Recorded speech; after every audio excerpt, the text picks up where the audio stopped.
بسم الله الرحمن الرحيم وصلى الله على سيدنا محمد وعلى آله وصحبه أجمعين. هذا الكيك مانتا وباق نبضيد وكو آدن dadka walaalaha ah ee ku dagaalamaya tuulada Fadhigaab ee ka tirsan degmada Ceelaf Weyn walaalayaal waxa soo gelaya maalmo yar kadib bishii cibaadada raxmadda iyo dambi dhaafka ee Ramadaan waxaan Ilaahay uga baryayaa in Ilaahay dambi dhaaf iyo naxariis bayna siiyo dhammaan dadka Soomaaliland iyo shucuubta islaamkaba waxaan ku bogaadinayaa dhammaantood soo gelitaanka bisha barakaysan. waxaan eebo uga barayaa shacbiga Soomaaliland iyo dhammaan shucuubta islaamka in Ilaahay ka nabadgeliyo oo baal mariyo aafada safmareenka COVID-19 iyo colaadahaba. dagaalkii shalay ka dhacay deegaanka Fadhigaab ee ka tirsan degmada Ceelaf Weyn iyadoo Ramadaan bilaabmayso wuxuu naxdin ceeb iyo dhagxumo ku ahaa qaranka Soomaaliland gaar ahaanna dadka degmada Ceelaf Weyn. waxaanu dhaawac iyo lafjab ku ahaa nabadii muddada dheer laga shaqaynayay ee la xidhay. xaqiiqadii ma garan karo waxaan ku cabiro colaadda Ceelaf Weyn iyo deegaanka ku xeeran oo soo noqnoqonaysa ee aan ahayn inay tahay masiibo qaran. waxa xaqiiqa in colaaddaasi ilmihii ku dhashay maanta uu wax kala garanayo oo uu xoolo raac yahay.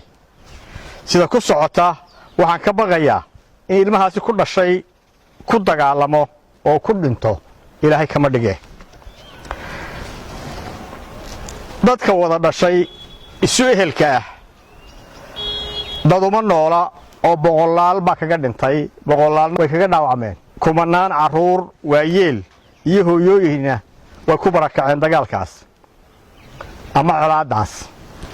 ubadka iyo dhallinyarada halkaa ku nool waxay dhowrkii sannadood baranayeen dagaal, colaad, nacayb iyo calool xumo halka ay ka baran lahaayeen diin, aqoon iyo ilbaxnimo. dhibka Ceelaf Weyn kuma koobna intaas, waxa uu barmadow oo urku taalla ah ku noqotay dhammaan qaranka Soomaaliland iyo sumcaddii nabadgelyada ahayd ee Soomaaliland ku suntanayd. Soomaaliland gudaheeda sheekh iyo shariif uma kala hadhin wax ka qabashada colaadda degmada Ceelaf Weyn. culimo, salaadiin, madax dhaqameed, xukuumad, axsaab, ganacsato iyo waxgarad aan goobta tegini oo wanaag ula tegini ma jiro.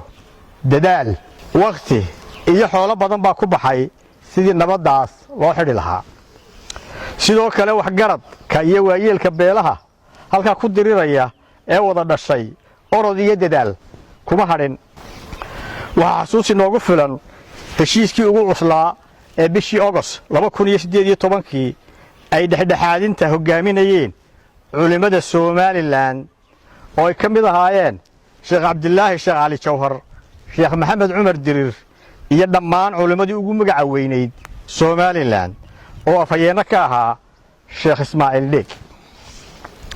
walaalayaal, diinteena islaamka nabadda meel koraysa oo sare bay dhigtay. iimaanka qofka muslimka ah waxay ka horeysiisay nabadgelyada, waana tii ducadii rasuulku sallallahu alayhi wasallam ahayd Allahumma inna nas'aluka al-amna wal-iimaan, oo macnaheedu yahay in ammaanka laga horeysiiyey iimaanka. sidaa awgeed waxaan ugu baaqayaa in beelaha walaalaha ah ee shaqaaqadu ku dhex martay deegaanka Fadhigaab ay ka waantoobaan colaadda soo siitantay, kuna saleeyaan inay nabadda xidhaan heshiisyadii kala dambeeyey ee laga gaadhay colaadda Ceelaf Weyn oo ugu dambeeyey shirkii Samatalis ee dhawaan Burco lagu soo gebagabeeyey. madaxweynaha iyo xukuumadda Soomaaliland maanta loogama baahna baaq nabadeed. waa inay heegan buuxa geliso ciidamada qaranka si loo soo qabqabto fidna wadayaasha dhiigga maalin walba daadinaya ee ka mas'uulka ah, si loo hor keeno garsoorka iyo cadaaladda dhinacay doonaanba ha ka tirsanaadeen.